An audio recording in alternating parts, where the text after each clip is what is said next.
Okay. Peace and love, family. I am your host, Seldom Seen, and this is the John Muhammad Podcast show.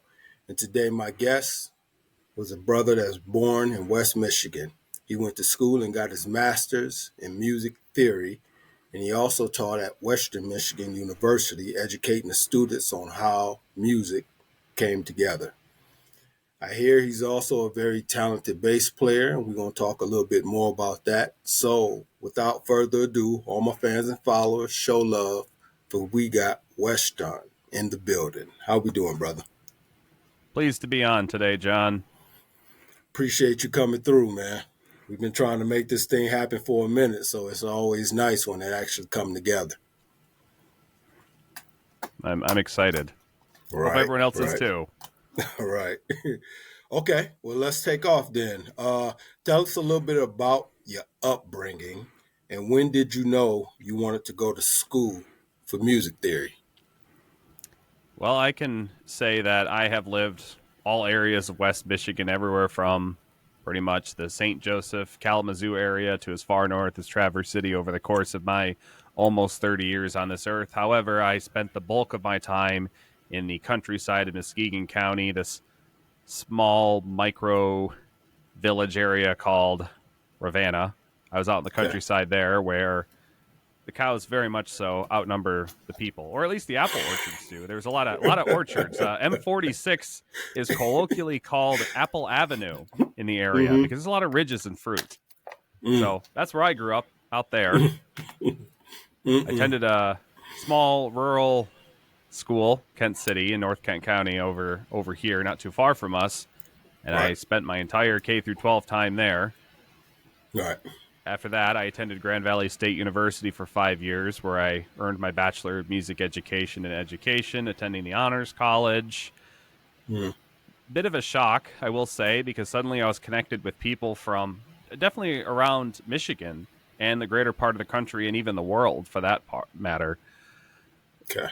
Definitely, there was a higher competition of individuals. To back up a little bit, to answer the question of when I knew that I wanted to attend school for music and, say, pursue a career in that direction was 9th, 10th grade. I had this band director who essentially offered me music composition lessons and introduced me to this lovely bit of browser-based notation software called Noteflight.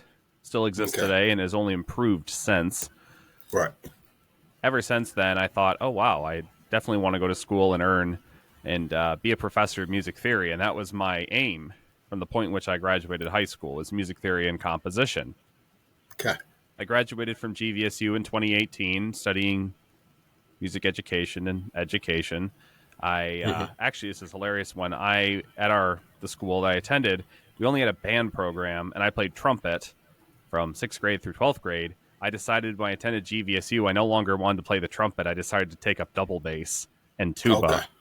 Right. I marched tuba in the Lakeland Marching Band 4 seasons, and then I was playing double bass and orchestra shortly after. I had played a little bass guitar before that, but it was quite a bit of I don't recommend it, per se, to swap your native instrument, but I was tired of trumpet playing, and I'm extensively glad this day that I play double bass. I enjoy it. I enjoy just the repertoire, the variety of performance techniques that the instrument offers, and also low range instruments. I was done playing high notes on the trumpet. It was time to play something way down in the basement. Wow. But after that, I immediately attended Western, as you mentioned earlier, 2018 to 2020, where I studied for a master's degree in music theory. I had an assistantship with the music education, music theory, music history programs. I completed a master's thesis about the use of heavy metal music in music theory. It's actually published and available for public consumption at Western Michigan's website. Nice. The title of it, if you're interested in seeing a print copy, is Metal Mayhem to Music Theory, the Use of Heavy Metal Music in Collegiate Music Theory Instruction, if anybody is interested. Wow. However, I was accepted at Kent State for a doctorate of music theory and composition in 2020. However, in March 9th, that's when I had my thesis presentation for that, what I just mentioned back there. And, pandemic happened and the funding was cut and I was not able to attend. After that, I taught at Grant Christian School, Quest High School for a couple of years over in Fremont, virtual education, and, well, John, you know the rest. You found me at the Tube Pier, sir. That fateful October 16th, 2023. Right. Okay. Well, before beginning the process of writing music, what are some of the considerations that a composer must contemplate first? Anytime I would begin music, or even just in general, the first element that any one composer should consider is, what is the goal of the piece? Okay. What do you, as the one writing this music, this piece of art, wish to accomplish? What are your thoughts? What is your aim? Are you looking to entertain? Are you looking to advocate? Are you looking to say etude? Is it a musical piece that's designed for sake of technical practice? It's the first consideration one would take. The next part of it, I would say, is the artistic motivation. Okay. I mean, what is it that interests you as the composer, the music writer? Are you looking for what sort of depth are we looking for? Is there any other connections that you can make with this piece? Mm-hmm. What elements of the human experience or just the transcendent are you exploring and conveying to your audience? What is it that the audience is to experience? What motivates you as that artist to create this work that'll be representative of the human experience? Like what is the motivation there? Which, the third point there, the audience, as they're going to be the one consuming this or experiencing it. Who is this music for? And where will it be performed? Is it a piece that's meant to be played on the street? Or is it being played at a concert hall where everyone's coming in formal attire to listen and you're playing with a 70-piece orchestra? Right. Or is it just something you're playing at the bar, or you're playing for family, you're playing at the church? Right. And this is the part where I say, and this is one of the sad elements of the ever consumerist music recording type world, which I'm not against per se. I do love recording music. But live music, the experience of having it live is sometimes lost. So as a budding composer, if you can have that piece played live, definitely recommended. Oh, wow. Also, on that part about playing live, we have to ask ourselves, who's playing this music? Is it one person, two? Is it a trio, a quartet, sextet, quintet, sextet? Sorry, 5, 6. What are the instruments, and who do you know that can play this music? I mean, if you're going to write this music, is it going to be tailored to the performer, or is it tailored for somebody that you don't know who's going to play it? Is it something for sale? Is it something that you're going to be able to play with in the studio? Is it something where I can, say, record a lead guitar solo 20 times to take the best take out and kind of frank and wave and stick it in there and overlay it with myself playing all the other parts? Or is it, again, something that's meant to be performed live, and you have a guitar player who can play that part perfectly or as you intended? Wow. And on that note, another element you might want to consider is just the idiosyncratic nature of voice and instruments. What are those instruments capable of? I could give you an example. A voice. I mean, we as music history continued, we would have individuals where the concept of, say, playing the instrument should have been similar in the virtuosic element to that of the instrument, meaning that if you can play some crazy fast passage on an instrument, you should be able to do that with your voice. But it's good to be aware of that instruments have ranges, like the highest and lowest note, and there's certain performance practices that are best suited on each instrument. I actually had an example of this today in my sea shanty band rehearsal, where we were playing the Irish tune Drowsy Maggie, and it's an E minor. There is a passage right at the beginning where the violinist is very quickly articulating between the E string open and then some other note back and forth. And I arranged that also for the trombone player in our group, but I had the trombone player double it, but not play that low E because it's harder for the trombone player to jump back and forth over those fast ranges, whereas the violinist can just open the string and just saw back and forth. So it's just Wow. something to consider. What are the instruments capable of? If you're expecting a flute player to play very loud on its lowest note, it's not happening. Okay. Or if you're trying to pair a trumpet with a ukulele, understand that there's going to be some sort of balance issue that you have to rectify. Maybe you're going to amplify. Also, certain keys tend to work better with certain instruments. Again, something else we ran into today. D-flat major for stringed instruments might not be as favorable as, say, D major, because the strings are tuned to more of the notes in D major than D-flat. Wow. Something else to consider. But the last element I would say for a consideration would be time. We all have lives. There's a lot happening out there. Some great complexity in the world, everything that we're trying to explore, friends, families, our own interests. How much time do you want to devote to this one piece of work? My composition professor at GVSU would always say that writing the music was only 10% of the process. The other 90% was producing the parts, rehearsing the ensemble, finding the venue, bringing everyone to the place, and then ultimately performing it. Right. Wow. So don't be afraid to retrofit the time to match the value of the work. If this is something you just want to make a quick song, something kind of fun, versus I want to invest and make some grand master orchestral work. Right. Just consider that. It's okay. You don't have to invest maximum time into every piece of art. Some songs are quick. Some songs are created on a whim. Right. It could be either. Or something in between. Wow. Okay.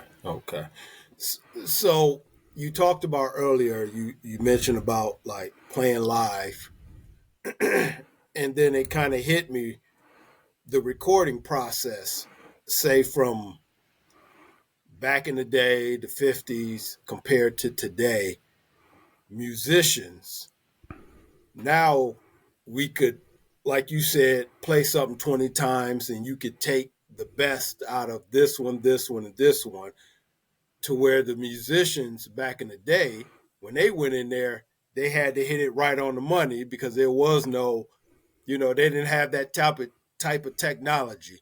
So how do you compare musicians, say then, compared to musicians today? We got so much technology that can help us to become better, but are we really better? That's definitely a complicated one to digest here, because if we're talking about the past, and let's even go further back from the 1950s to the era before recorded music, pretty much prior to the 1890s, everything was live. You had to be able to play the part in that moment and be able to play it consistently each time according to the sheet that's in front of you. Okay. In fact, it was the classical music period, specifically in the middle 1700s, well, even just the Baroque period too, I suppose, but with the budding middle class in Europe, the bourgeois, there were people interested. They had leisure time because the people weren't working all the time. They had leisure time at home, so there was interest in, say, learning music. And there were composers like Haydn and Mozart that were essentially writing like string quartets so they could be played in the home. So in that time, you had to be able to possess the technical skill and practice to be able to play that live music. Now, fast forward to the 1890s, suddenly we have the phonograph, where it is actually possible to capture somebody's audio, their specific performance. And I mean, a wax cylinder, the audio quality is quite low compared to today's fidelity, but still, you're able to take a sound production that previously used to just exist in that moment, that someone could experience it the exact same way anywhere if they had that specific recording item. Once we start moving along to the 1920s, where we have radio and we start having, later we actually have kind of like eventually tapes, where we can start to well, actually before that is they were still engraving. First it was engraving the wax cylinder, moving on to the vinyl and the discs, like the records, but it was literally carving in the moment, but just like the wax cylinder. And then later we get the digital tape after that. But nevertheless, at that time, you had a physical item that it was being engraved into, and you might have like one microphone. So you might, if you have to, the only way that you can say record music in even like the 30s or 40s or the 50s, you had to be there in the studio with the limited equipment and record it in that moment with as minimal takes as possible and everybody performing it at once. That was a lot of how it was done. And then later, as you start getting in the 60s and we have actual digital tape and whatnot, we can start recording individual tracks and actually, say, bouncing them all together and playing them all simultaneously and recording it into one master record. We also have stereo panning that they're available, so you can actually kind of have this position element. As you know, we have 2 channels, and the panning element allows you to, say, give you this sense of position. Much like when you're in an ensemble, sometimes you have an instrument on one side that's not on the other, or one that's maybe, say, what would you call it, 45 degrees off from center or 135, so you could actually position. But what I'm saying is your question was the performance efficacy. Well, I will say that the technical skill to be able to play in the moment is quite a bit of different skill than somebody sitting there in their studio and playing it over and over again. When I had to perform my double bass solo for the music education program at GVSU, I had one take. It was the performance. And there was a recording of it done. Whereas if you have the studio, you might walk in and go, well, I don't really have to play it 100%. I kind of got it down. I'll just keep playing around with it until I get it. And, oh, maybe I didn't quite get this part right, so I'll just kind of play that out of time and stick it in there. Right. When you're playing out of time and you're essentially creating a work that you have ample opportunity to perfect it, it's kind of like writing think of it like this. It's the difference between maybe having a podcast where we're speaking in the moment. Okay. One take. I have to be able to perform right now. You have to be able to perform right now. Versus, say, if I wrote this all down in a document, I have editing capacity. It's really, if you think about it, maybe half and half. Because I know that there's tools like Auto-Tune that allow, let's say, decrease the barrier for entry into music production. And there's a lot of, let's just say, just with the advent of technology continuing to augment, the items become exponentially less, or they become less expensive over time and exponentially higher quality. I mean, this microphone here was less than $100. It's very accessible. I mean, I have just a Zoom recorder right here, and I use this as a composer just to capture my live performances. And I mean, $120, you get this high fidelity stereo capture device that can have a sample rate of 48 kilohertz and 24-bit depth, and it does sound pretty great. So the studio quality recording in the palm of your hand, in essence, not as pristine as you could have, but I would say that I think that there has been a degradation of the performer over time, but maybe we could be talking about the difference between consumer. It's also a nature of just consumerism, because there's been this push to have a product that is mass appeal, but at low cost. And over time, they're trying to decrease the cost and maximize the profit if you're talking about, say, a popular music type. Whereas in the past, popular music really was the folk music of the era, if that fully answers the question. So perhaps definitely, let's just say that there's to summarize, there's a lower barrier for entry into music production. And if you're doing a recording, you don't necessarily have to be fully competent to play it in the moment and not under the stressors of a live event. Okay. So a lot of times when I'm around certain people doing music and stuff, they understand production or what a producer does.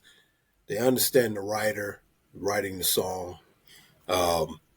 But when you say composer, I found out that a lot of people really don't understand what a composer do. Can you break that down for us? To elaborate, the composer is the individual who creates the music. More or less, it's spoken more from the art classical realm to say the one who's creating the composition of the music itself. I mean, it's essence, it's items, it's elements. So the one who's collecting that all and synthesizing it into an original work, that is the composer. You could also call them the music writer. More today in the popular music realm, we would refer to them as a songwriter, as most of this music tends to be song form where there's somebody singing.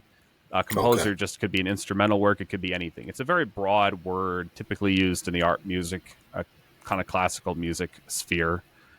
Okay. If that fully answers the question. Yeah. Okay. So when composing music, how does one go about the process of materializing their ideal?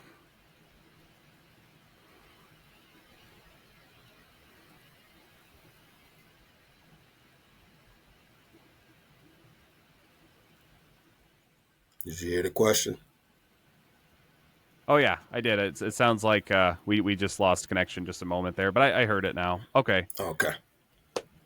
So when we're talking about music composition, there are a few different elements that we could discuss, particularly in the terms of tonal music, which is music that's based of the 12-tone series that we use primarily in Western music. We have the concepts of melody, harmony, and even furthermore, we could say rhythm and motifs. But the melody is that main section of the main instrument line or voice line that everyone's listening to and digesting in the forefront.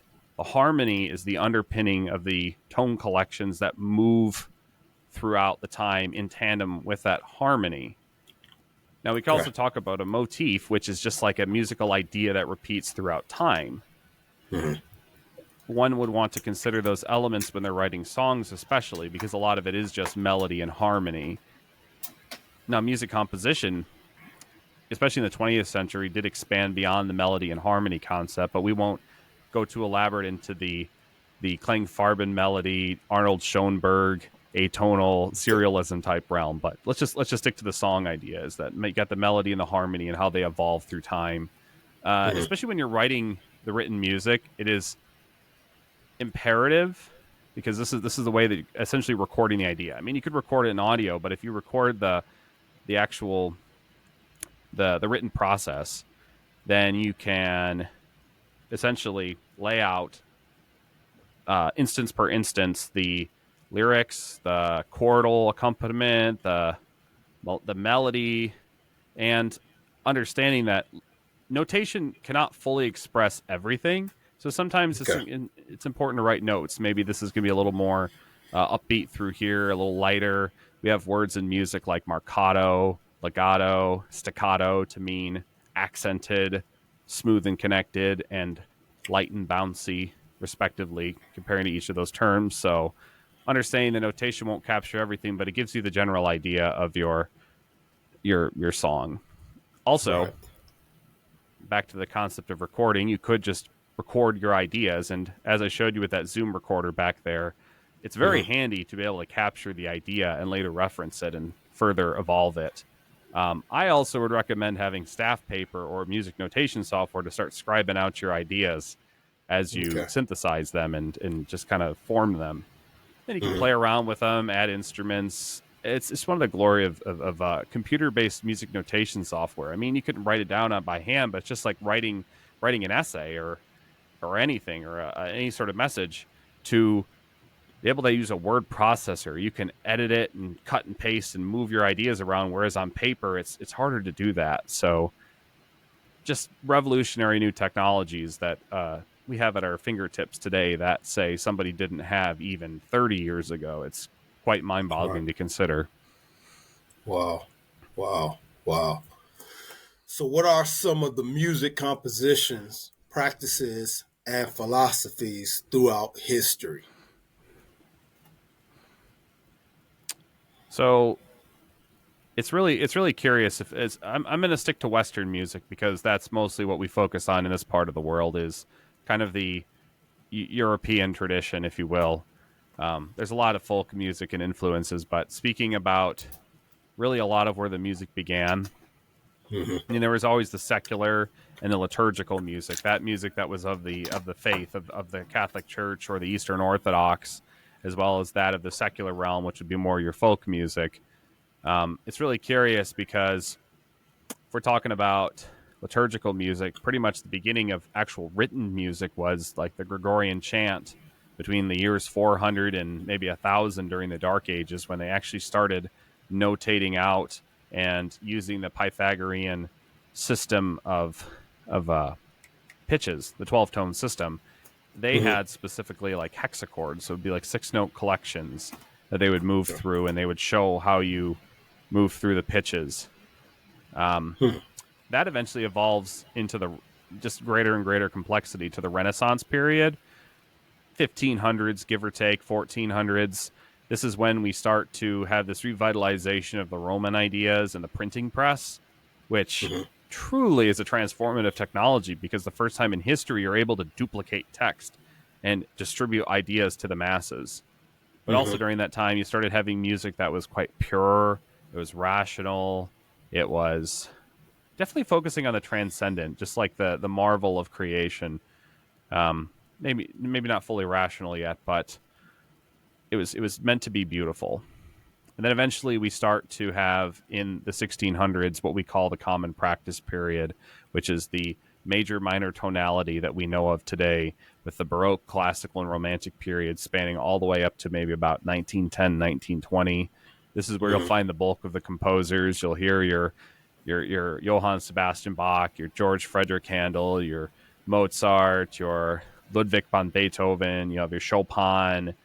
You'll have your Richard Wagner, your Claude Debussy. All of these kind of tonal-based musical ideas. And eventually that changes when we hit 1920s, when you have Arnold Schoenberg, this new Austrian composer. Sorry, actually he's Vienna. So essentially now we have a new idea that actually breaks away from the tonal music realm, and then we have melodies that are based in tone colors. That's also called Klangfarben melody in German. So it's like a tone color melody. So it's all based in just like the color of the notes, the timbres. And then there's atonalism, which means we throw out the idea of tonal music, and then we have serialism, and then this begins this whole new avant-garde art realm. You can even see it in the visual arts, because you'll have composers like artists like Pablo Picasso. You have the or like the Salvador Dali's. I think he was a little bit more of the late Romantic period, but you have these composers that start doing these MC Etcher, like people who do these abstract kind of odd surreal paintings and etchings or sculptures, whatever it may be. But music did the same thing too. It went through that same period. It was like this. I believe it's because of World War II and World War I.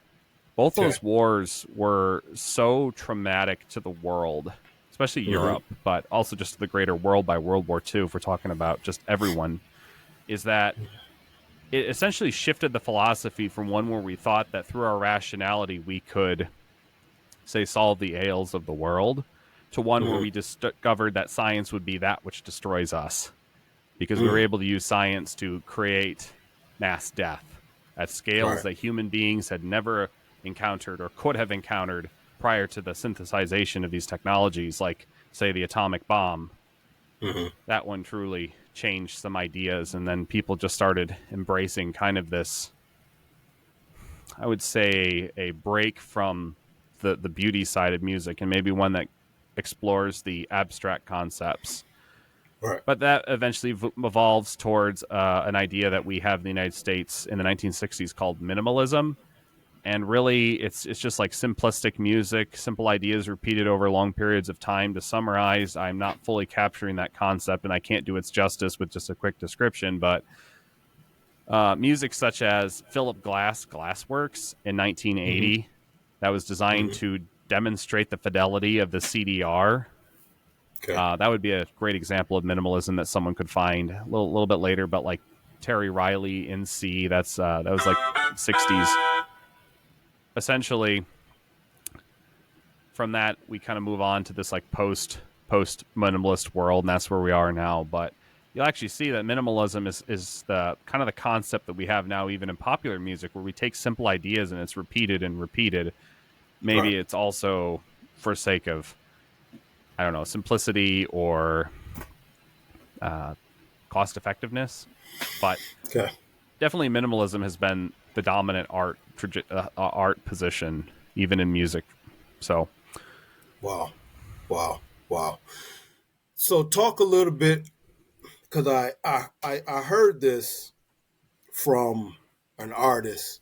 I don't know if you're familiar with him, called Kanye West. He does hip hop, mhm. but he was one of the first ones that I really zeroed in when he talked about. He said he see music in colors, and you just mentioned about tones having colors. Can you explain that a little bit more, that we could have a better understanding of how someone could see music in colors?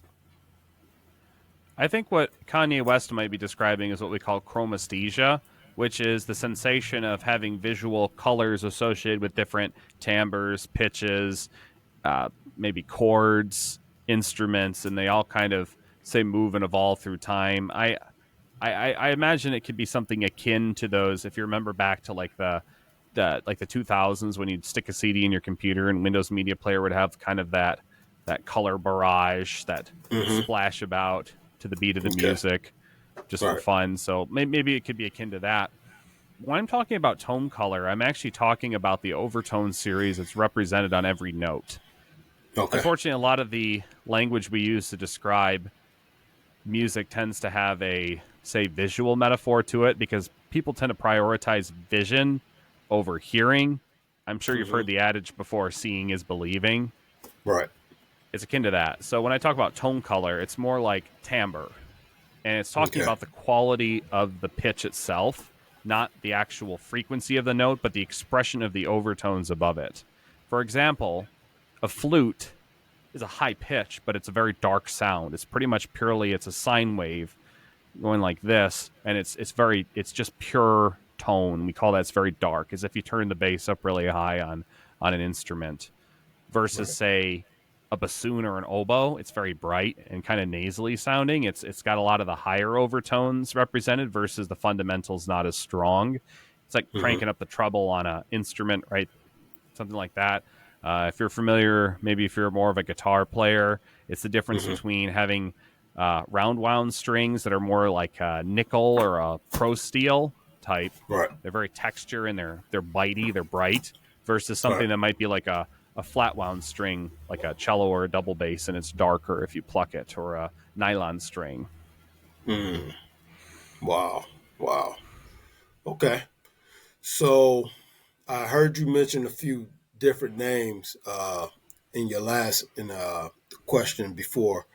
Who are some of the most historically influential composers that we ought to know about? It's really quite interesting to reflect back on history, because one of the is curious is that when I was in grad school, we were talking a lot about 20th century music, because at this point we've been anywhere from 100 to 50 years beyond it, and now we're into the 21st century. So we have enough space that we can accurately reflect on the past. Mm-hmm. Now, if we're talking about most influential composers of history, I mean, when you have somebody who starts the Baroque period like Claudio Monteverdi in Orfeo Eurydice, which was the first true opera in in a style of what they believed Greek drama, how it was performed. Mm-hmm. That started the Baroque period. But if we're talking about, say, music theory and composition essence, it's Johann Sebastian Bach, especially during the Baroque period. He established the concept of music theory in the classical sense as we know it. That's very much of the music theory that we teach to the students, and I was even exploring when I was at Western Michigan. Primarily, I had a whole class in counterpoint, which is voices working against each other, essence for writing in fugal or imitative counterpoint, as we call it. It's quite complicated. Bach had mastered it. Okay. He wrote a piece called "The Well-Tempered Clavichord" in two Mm-hmm. books. Essentially, it was playing all of these technical keyboard passages in every key imaginable, all 12 keys, both major and minor, which was not something you could do in the past, because they essentially took the tuning system and instead of having C major and A minor be the most in tune. They shared the intonation discrepancy. This is a complicated topic to get into, but we moved from mean temperation to equal temperation, and suddenly you could play in all the keys and they would actually sound reasonably in tune. But anyway, Johann Sebastian Bach is someone to know. Obviously, we can talk about Mozart, but I think it might be Ludwig von Beethoven. His symphonies were so grand. Once he made the Ninth Symphony, Ode to Joy, in the early 1800s, it actually scared all European composers, or most of them, away from writing symphonies. Because they essentially advanced from classical period, had run its course, and then it became the Romantic period, where suddenly we went from absolute music, which was music for the sake of music, to suddenly music that was representative of something external, like an idea or... well, even Ode to Joy. I mean, you're talking about a poem that's talking about joy and happiness. It versus, say, the Mozart horn concerto in E flat. Absolute music is intrinsic music for its own value, whereas programmatic music has an external purpose. Most of the music we have today is the latter, but that's essentially where the switch happened. So it could also depend upon, if you're talking about opera, if Mozart wrote operas, but Richard Wagner truly took it to the extreme with his grand operas like Rienzi and Tristan and Isolde. You've heard a lot of tunes from those operas over the year, just in commercials and popular media. I would say the other composer that no one really talks about, Arnold Schoenberg, he particularly upended music theory and essentially created those three new ideas: Klangfarben melody, atonalism, rejecting tonality, and serialism. He just, like that, created the Second Viennese School, which suddenly just deviated from the tonal music we'd been experiencing for 250 years, or even before, 500 years, even before modality, which was more the Gregorian chant type era. I would also say John Cage. He challenged the concept of the essence of music, and he was trying to answer the question of what is music and what can be music. He had this famous piece. Well, there was a recording I heard of him talk about how he's in his New York City apartment and he listens to the noises in the streets, and he says that this is my music, is what he said, is that listening to the cityscape. And that was more of what they would call aleatoric music. It's chance-based. It can just kind of happen as it does, and it's never going to be the same. Everything happens by chance.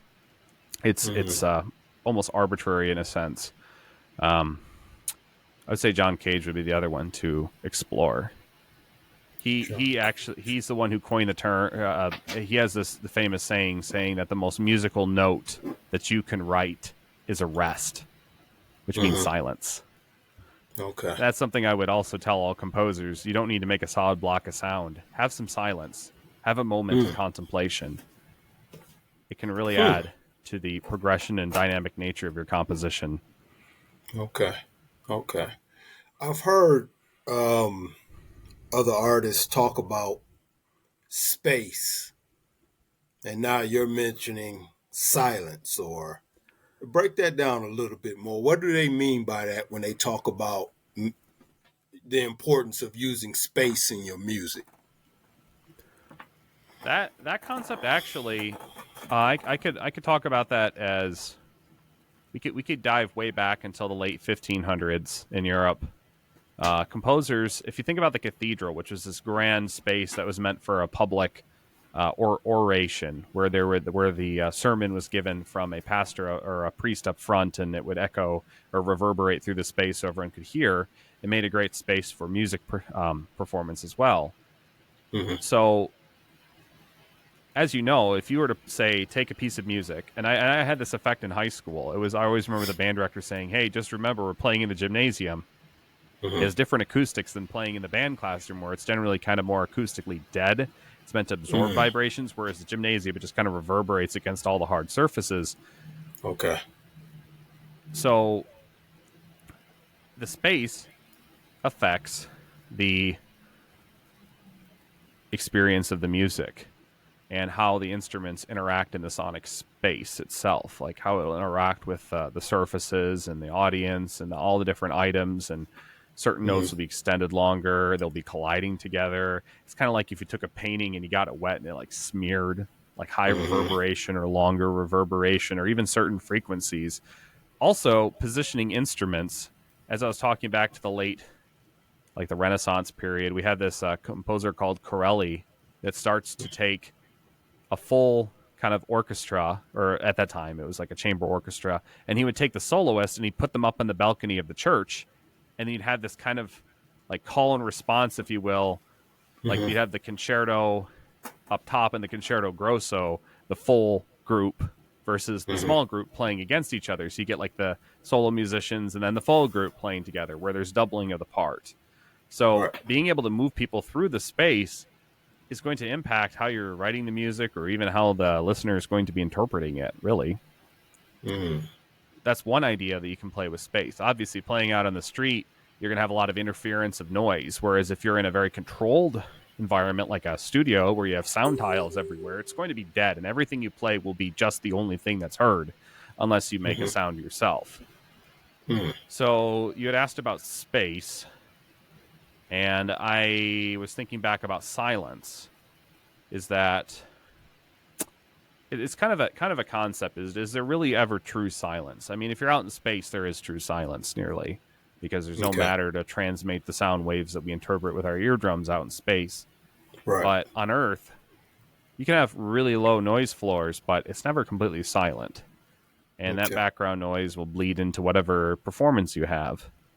And it will affect the way that it sounds. And especially if you're, say, I don't know, maybe you're you're performing an Irish folk tune, and it sounds like you're kind of in an Irish area, like Ireland, and you're on the shore of the ocean. You can hear the waves, and you're kind of in the folk village or whatever, and you can hear people talking, and I don't know, you can hear chickens or other farm animals. Maybe you're a country group and you're out on the farm. Maybe that would be a good example of it. But you can have sounds that are, say, what would we say? I would say idiosyncratic of that music, or representative of it. So you can add those. I wouldn't say idiosyncratic, but more just representations of the music. It's further extension of the what would you say, the culture of that specific music. But maybe you get that sort of another example. Maybe in punk music, you're going to have in the recording, if it's recorded live, the audience shouting or screaming or chanting, or maybe you have some distorted, overdriven track because no one's really controlling the levels, because they're just out there smashing their instruments and making a bunch of noise and protest of their rejection of society, whatever it may be. Just to elaborate or give examples. Wow. Okay, so you talked about heavy metal, and I remember we was talking one day, and I tried to remind myself, I said I wanted to hear some more about what you were talking about. You said something about the reason why heavy metal was made, or the reason why it wasn't actually like a chant to the dark side or something, but you was explaining it as something else. Break that down a little bit more for me. In my research, when I had to make the case for the use of heavy metal music in music theory instruction, I essentially digest the history of it and chronicle it. But there's some sort of, I think that the term originally was spat out in the lyrics of the song. What is it called? It's the Steppenwolf song. Man, I can't remember the name of the song. It's a Steppenwolf song. It talks about going out on the highway and whatnot, and they mention heavy metal thunder in it, and I can't remember the name of the song. But it was 1968. It was the Steppenwolf that they mentioned the song heavy metal. They mentioned the term heavy metal, and it was in the late 60s. Right. Essentially, there were three groups that kind of they had this just after Jimi Hendrix. So people were listening to Jimi Hendrix kind of gritty style that he had with his overdriven guitar and his virtuoso type performance. With that, in combination with some concept of the blues, which kind of focuses more on the kind of depressed and the downtrodden side of music. if you think about those two concepts and you start sticking them together, and even in the blues scale, there's kind of a couple half steps and a tritone. If I were to play it against, to say, the classic major scale, definitely some more angsty elements to it. And also, too, I've noticed in a lot of blues music, you'll have a major chord over top of a minor chord that has a kind of a nasty tone, a nasty pitch collection to it. But eventually, think of it like this: is World War II, as I was discussing earlier, destroyed England. There was a group of guys that grew up in that Birmingham, England, destroyed, just structures all around them decimated after World War II. England definitely suffered from the Blitzkrieg. Definitely some depression and kind of this like nihilism about society, if you will. Maybe not a complete rejection of it, but definitely it's kind of the horrific side. A lot of cultural changes in the 60s, but essentially there's a group of guys out of Birmingham, four of them, probably know them. You've got Tony Iommi, Ozzy Osbourne, Bill Ward, and Geezer Butler. They created a group. They had a few different names for it, but eventually solidified the name Black Sabbath in 1969, 1970. And essentially, the idea is that they wrote music that was designed to be scary, and it was to scare people because they saw people lining up for this movie, and this is where the band name comes from. This movie called Black Sabbath in 1963. Right. That movie inspired them. They thought, okay, if everyone's going to line up and watch a movie that frightens them, why don't we just write music that's frightening? And essentially, this scary music is designed to warn people of the presence of evils in the world. That's why people, when they listen to they listen to metal and they go, "Oh, this is evil music." No, a little deeper here. It's evil sounding because it's designed to say foster awareness of the evil. So when they write a song called Electric Funeral, which is all about the concept that we could die all in a nuclear holocaust, it's designed to warn people that this is a possibility if we don't do something to change our patterns of behaviors here with world governments. Or say War Pigs. That was another early song. It was all about just generals fighting amongst each other and being the ones that are sending all of their soldiers and their societies to death. Wow. So it's designed to be a music of warning. And if you start to kind of digest it, that's one of the main aesthetics of it, is that there's always kind of this dark grittiness, this heaviness about it to try and convey and say, hey, this is the bad stuff. And I know for a lot of listeners or individuals who consume music, they might be like, whoa, this is a lot. This is really aggressive. I mean, if you look behind me here, I've got my 9-string electric guitar. I can tell you that that when you just start it, it's pretty really heavy sounding. I also have my 10-string bass guitar behind me. Right. It offers a lot of doubling, and it almost replaces some of the sonic space that a symphony orchestra may have with its kind of girth and strength involved with it, with all the doubling and whatnot of different parts. But essentially, yes, music of warning, to warn people of the presence of evils in the world. So it is scary by definition as a result. Right. Wow. Yeah, I'd never thought that. And I do remember the movie Black Sabbath. It was a black and white movie. It was like a horror movie or some sort. It seemed like it had something to do with witches or something like that. And I ended up watching it because I remembered the group Black Sabbath, Ozzy Osbourne. I remembered them. So because I knew the name, I was like, well, let me check this movie out. And that movie actually was pretty good. And I'm big on the soundtrack. Like, I could watch a movie and I'm like, okay, this would be a good movie if they actually had a good soundtrack connected to it. But the soundtrack sucks. So all of a sudden, my interest in the movie, I'm not as interested as it was before. So, it's important that the music is on point, even when doing a movie. Go ahead. I would say that, to expand on that, the picture is just visual. That's the only Okay. sensory that you have is visual. But Right. sound is both hearing and it's also feeling the vibrations in the extremities of your body. Mm. It's both. It's multi-sensory. Music is. Mm-hmm. It has more than just the vision. It has both hearing as well as the sensory, the Mm. vibration that you have in your body when you feel the different notes and frequencies and interacting.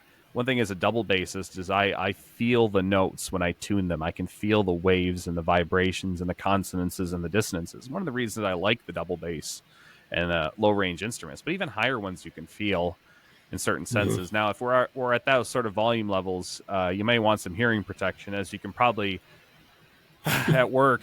We know when the 1,000-ton press is running, don't we? Right. We feel that through the floor, just like a Right. bass drum. You thump, thump, or you hear the double bass just this really low note. Right. Right. So, but Oh yeah, so wow. there's multi-sensory there, just to support what you were saying earlier. But I can even tell you that there are certain video games that the gameplay is garbage, the story is Mm-hmm. disconnected, the Mm-hmm. just the it's awkward, straddling multiple genres of games, and the soundtrack is just stellar. The Mm. story isn't great, but the soundtrack is stellar, and then suddenly you're just so much more engaged as you're Yep. evolving through this music, moving through the game. So Yep. Yep. it can make the difference. I have a favorite soundtrack by one of my composers, favorite video game composers, where the game is kind of just meh, but Mm-hmm. the soundtrack is stellar.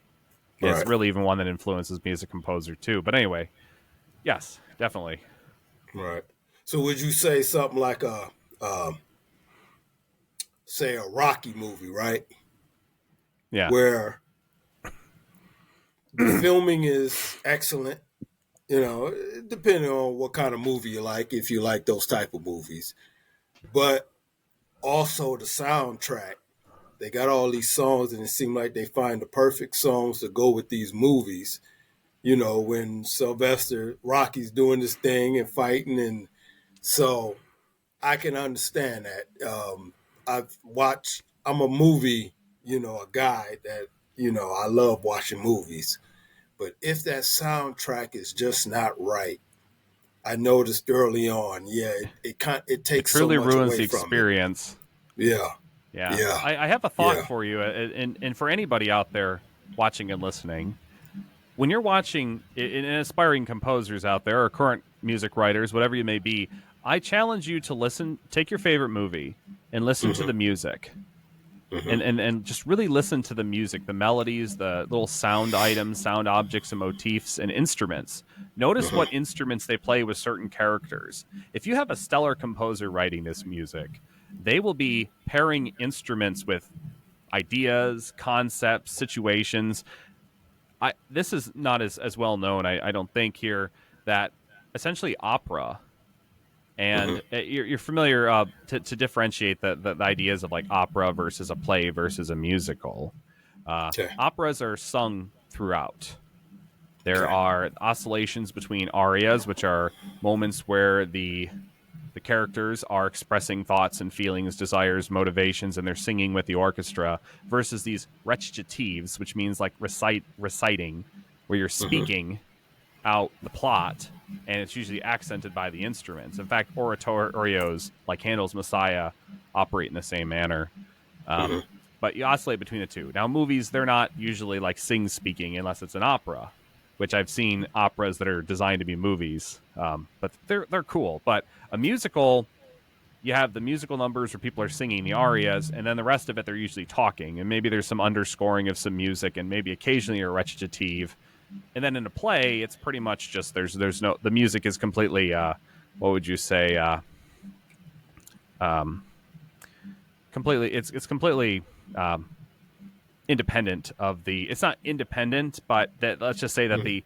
the actors aren't really interacting with the music. It's definitely more of a um man, what's the term trying to think of? It's I'll think of it later, Yeah. but anyway, music, pretty much a term that means music within that originates from within the movie itself versus music that's solely external. But anyway, Right. opera essentially sets the stage, no pun intended, for later movie music composition.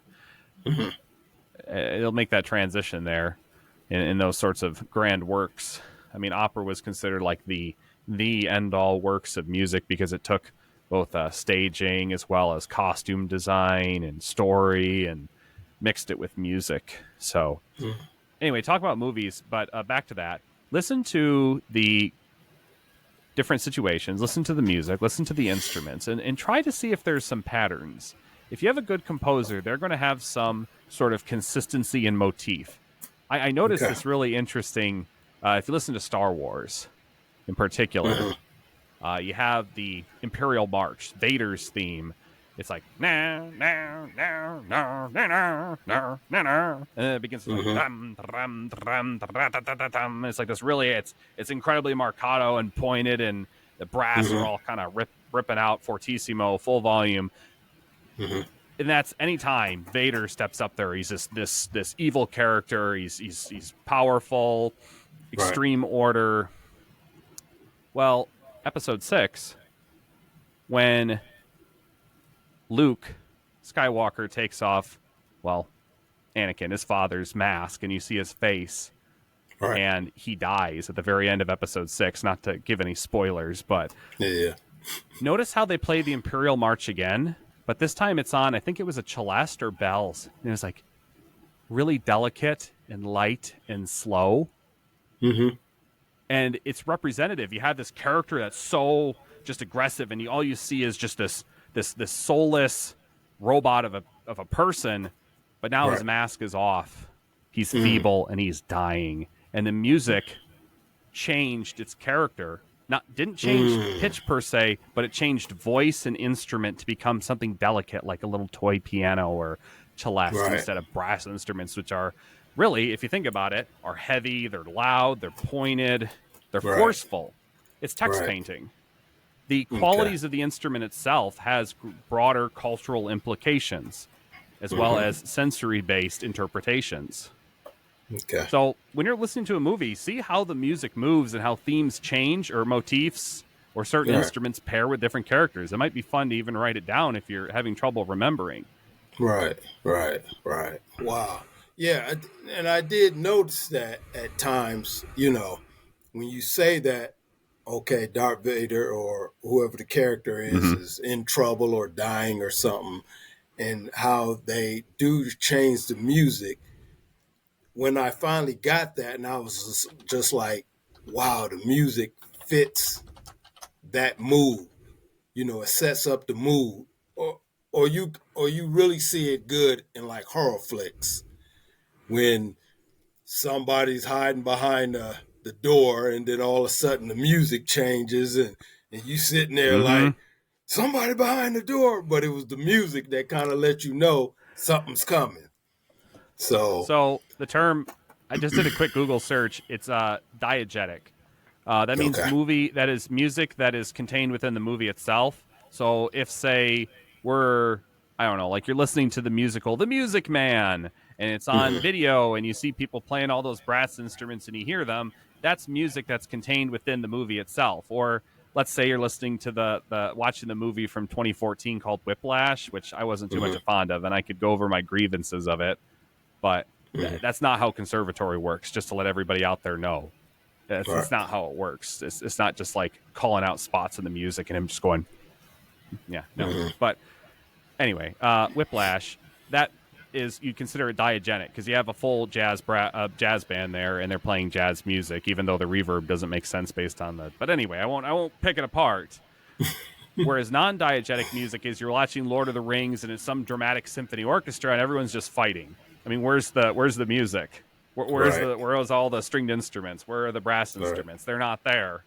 It's all external. It's added in later. Right. Because they're acting. They don't hear the music at the time. And that's what makes a great actor, because they, they can still project what they're trying to get across on the camera without all the extra stuff that we get a chance to experience while sitting in the theater. So indeed. Right. Wow. Well, we said we was going to keep it about an hour. So as you see, time goes by pretty fast. Oh, it does. Yeah. Teaching style. I've heard this word before with different teachers. You're a music teacher. What is the style that you think you use to get across to your students when you're trying to get them to understand music? So the idea of style, I mean, are we talking about teaching dispositions, like the difference between, say, authoritarian, authoritative, permissive, or negligent? Or are we talking about maybe the way you like to present the material or work with the students? What are you saying more specifically? Like classroom management versus. Right. More or less, when you're in the class or whatever, because I've heard other teachers talk about, keeping the students engaged, Mm, and some of them had to adopt or change up their style in order I to think I keep the understand what you're saying kids. now. Right, right. So, to answer your question, I'm the sort of teacher that would like to have a lot of activity. I do like Hmm. I will do lectures. I don't like to talk all the time. In fact, one of my premises in teaching was not to say embrace the narration sickness, as one book I was reading about with just as they say, talking is not teaching. Hmm. Lecture, just completely lecture centric education is kind of rejecting that a little bit and making it more activity based. I even Okay. discovered that activities that the students take greater ownership of their learning that way. So what I like to do is I like to have the students engaged with as many opportunities to do something different, and especially in music, it's a lot of a hands-on based, as the Germans would say, music king, which with a K and ing, but or musique, that's more French. Okay. But musicking, the act of actually doing the music and being involved in the music, which that's one thing. Even live performance music, I had an Hmm. experience down in Appalachia where I was down in East Tennessee, where I was just at a music shop down there, and we were playing some bluegrass tunes, and some people were just in the shop and they joined in. I don't know who they were, but Okay. being able to participate is great. So, for example, I could give you one. When I was teaching some music theory to the undergrads in my assistantships, I brought in all my boom whackers. They're tuned percussion tubes, and Okay. I would give them out to everybody, and we'd sit in like a human piano, and I'd have them build chords, seventh Hmm. chords more specifically, and we would be trying to synthesize the quality and the inversions depending on what note was in the bass versus the voicing. So it was I prefer to have a more of a activity based, student centric with a little bit of instruction and guidance, but mostly the students are the ones working with each other. Okay.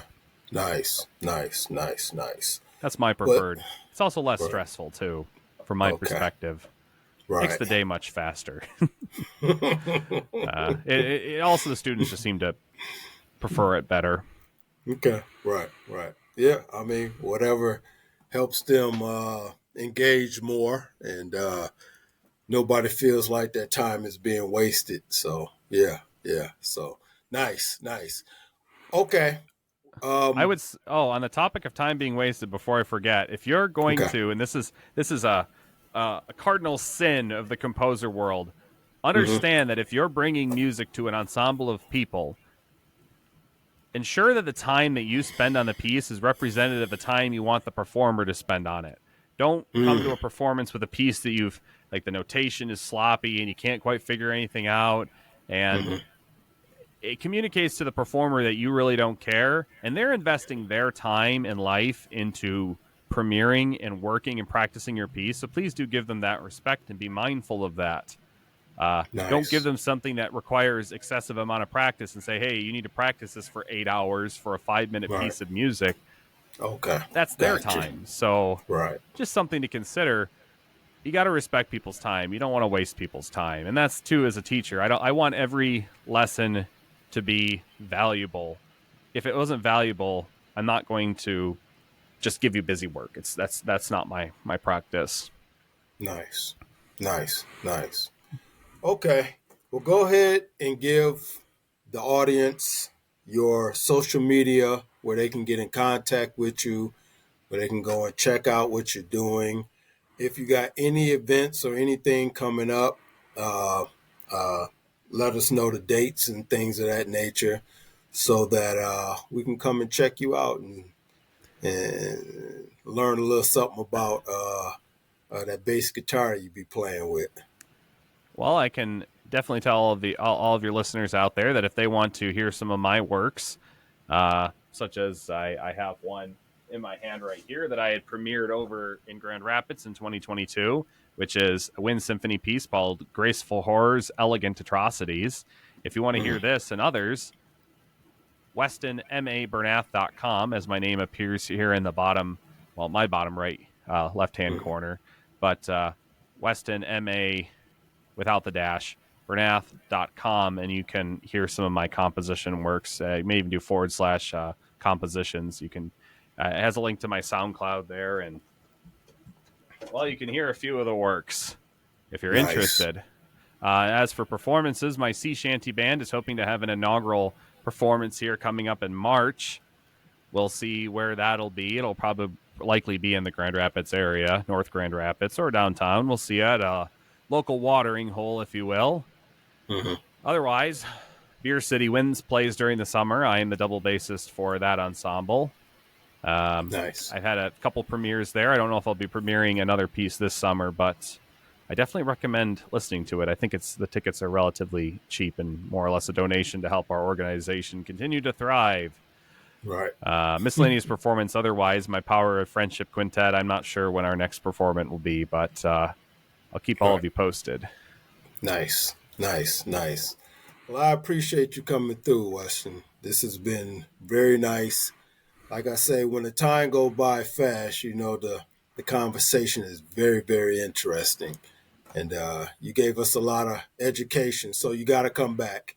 I got to get you back on here so we can do a part 2 and break down a little bit more of compositions, and we need to talk more about arranging and things of that nature. So definitely today was a low resolution survey of the palette of possible ideas when it comes to music creation and essence.